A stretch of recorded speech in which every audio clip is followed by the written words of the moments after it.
मूर्खों के सरदार।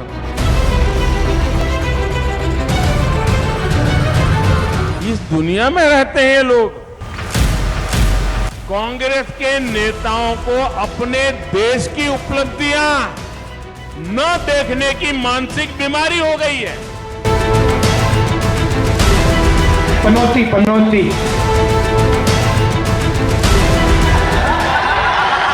पनौती, वो अच्छा भला हमारे लड़के वहां पे वर्ल्ड कप जीत जाते हैं। कहा जाता है कि समय के साथ तलवार का घाव भले ही भर जाए, लेकिन शब्दों का घाव कभी नहीं भरता। राजनीति के विषय में एक चीज जो प्रचलित है वो है कि राजनीति में कोई किसी का सगा नहीं होता। जब जिसको जैसे जहां मौका मिलता है बराबर उतार लेता है।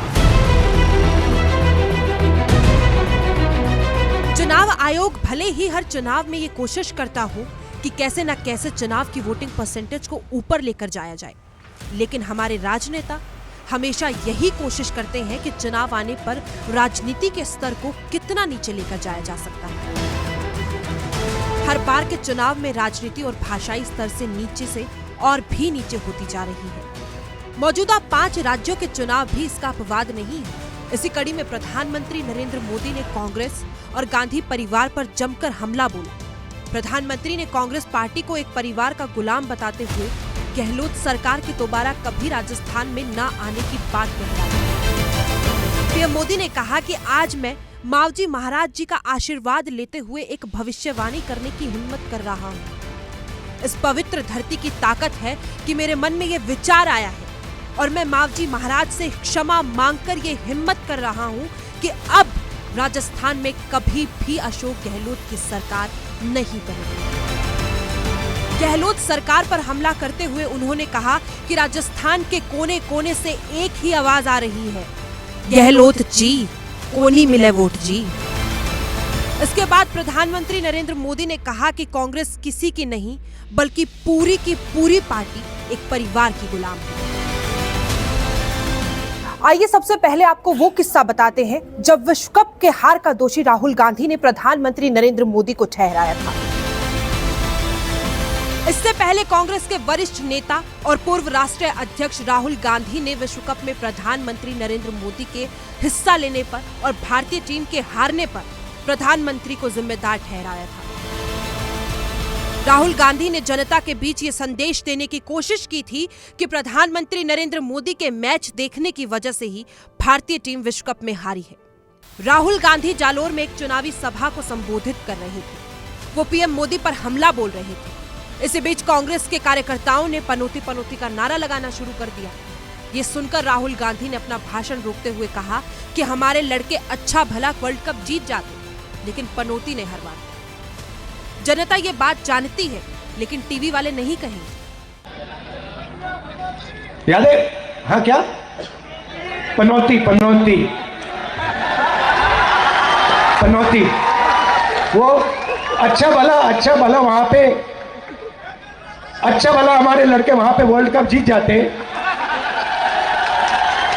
वो वहां पे पनौती हरवा दिया। टीवी वाले ये नहीं कहेंगे, टीवी वाले ये नहीं कहेंगे, मगर जनता जानती है।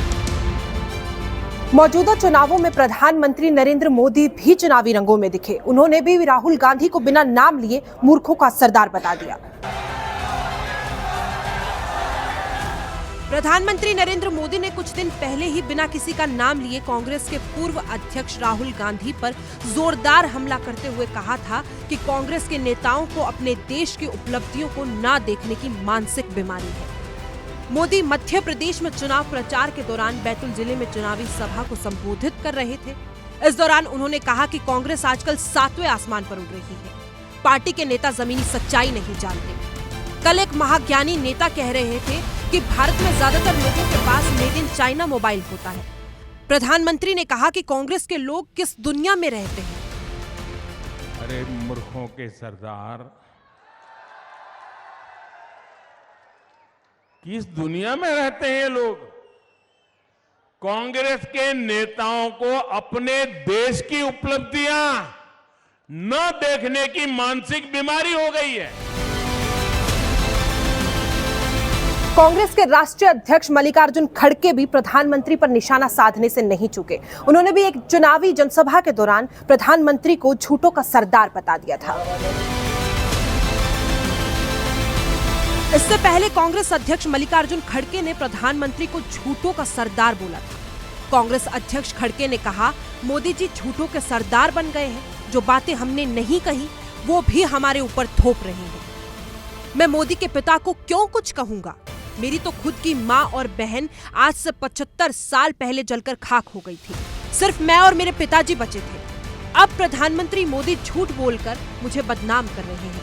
खड़गे ने कहा कि उनके पिताजी तो कब के गुजर गए, वो राजनीति में भी नहीं थे। मेरा तो उनको बोलने का कोई अधिकार ही नहीं बनता। उनके पिता को बोलकर मैं कहां जाऊंगा? हम किसी को ऐसा नहीं बोलते, लेकिन झूठों का सरकार हर बार ऐसे बोलता है। अपनी बात हमारे मुंह में डालकर सहानुभूति बटोरते हैं। हम किसी को ऐसा बोलते नहीं, लेकिन ये झूठों का सरदार हमेशा हर बात ऐसी बोलते रहे। अब आपको वो किस्सा बताते हैं जब मुख्यमंत्री अशोक गहलोत ने प्रधानमंत्री को पद की गरिमा रखने तक की नसीहत दे डाली थी।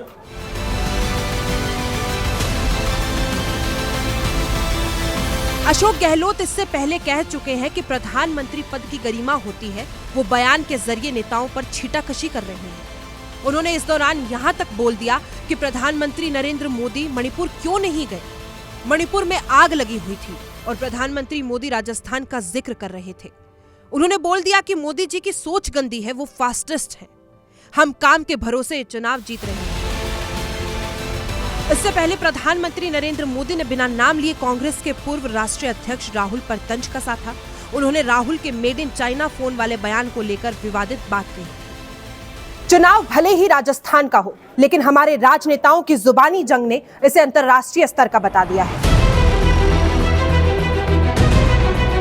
भारतीय जनता पार्टी के सांसद और तिजारा से प्रत्याशी बाबा बालक नाथ तो राजस्थान चुनाव को अंतर्राष्ट्रीय स्तर पर ले गए। उन्होंने न केवल विशेष समुदाय के साथ होने की बात कही, बल्कि इन चुनावों को भारत बनाम पाकिस्तान का मुकाबला करार कर दिया। बालकनाथ ने लोगों को संबोधित करते हुए कहा था कि देखो, इस बार का चुनाव समझो कि भारत और पाकिस्तान के बीच क्रिकेट मैच है।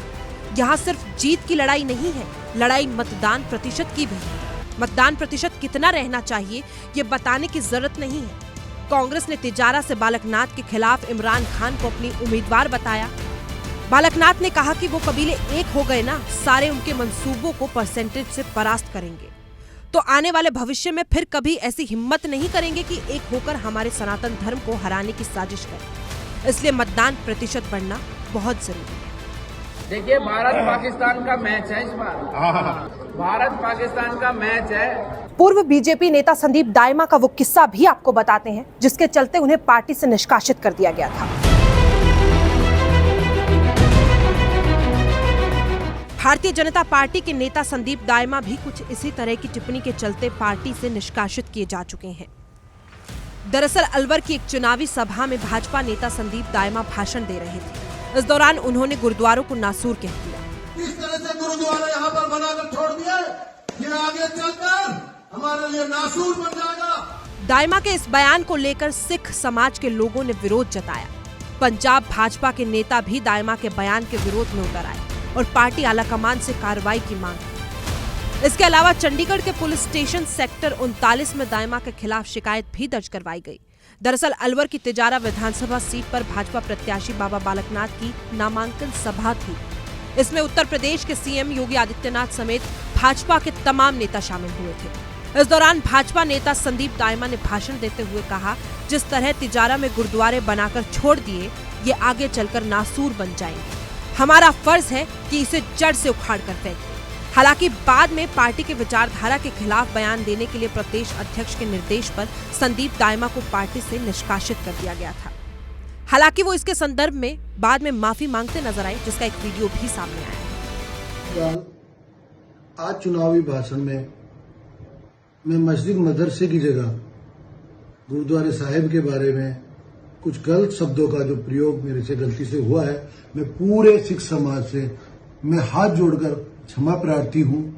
मुझे नहीं पता मेरे से कैसे गलती हुई है, और ऐसे सिख समाज की जिन्होंने हमेशा हिंदू धर्म की, सनातन धर्म की हमेशा रक्षा की हो, ऐसे सिख समाज के बारे में मैं कभी सोच भी नहीं सकता कि मैं ऐसी गलती कर भी सकता हूं।